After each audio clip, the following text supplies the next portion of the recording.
आज आपण नवरात्री स्पेशल उपवासाचा डोसा पाहणार आहोत किंवा नवरात्री स्पेशल उपवासाचा कोवळा मिक्स डोसा असेही म्हणता येईल। येथे मी अर्धे कोवळे घेतले आहे।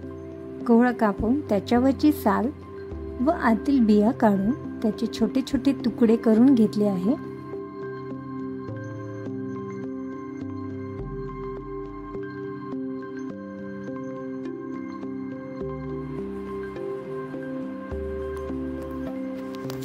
सोबतच 1 वाटी राजगिरा पीठ, 2 वाटी साबुदाणा पीठ, 5 ते 6 हिरवी मिरची, मिरे पावडर आणि सेंधव मीठ,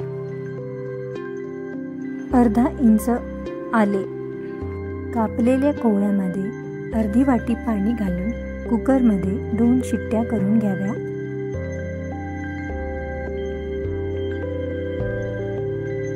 कोवळे छान शिजले आहे। शिजलेला कोवळा, साबुदाणा पीठ, राजगिरा पीठ, हिरवी मिरची, आले, मिरीपूड, सेंधव मीठ आणि अर्धी वाटी पाणी घालून मिक्सरमधून बारीक मिश्रण तयार करून घ्यावे।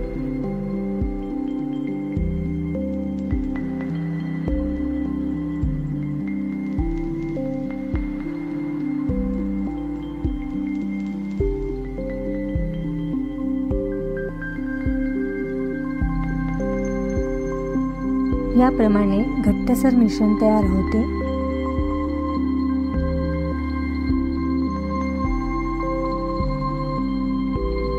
घट्टसर मिश्रणामध्ये थोडे थोडे पाणी घालून पातळसर मिश्रण तयार करावे व 10 ते 15 मिनिटे झाकून ठेवावे।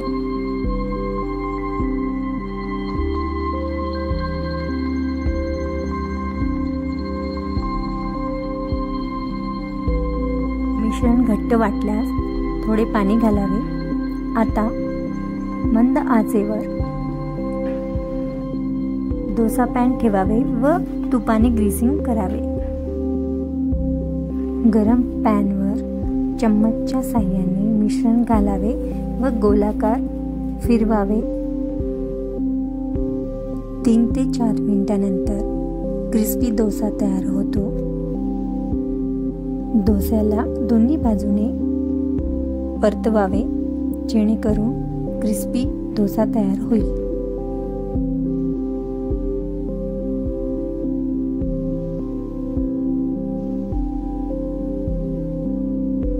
अशा प्रकारे कोवळा घालून केलेला मिक्स डोसा चवीला अतिशय उत्तम लागतो।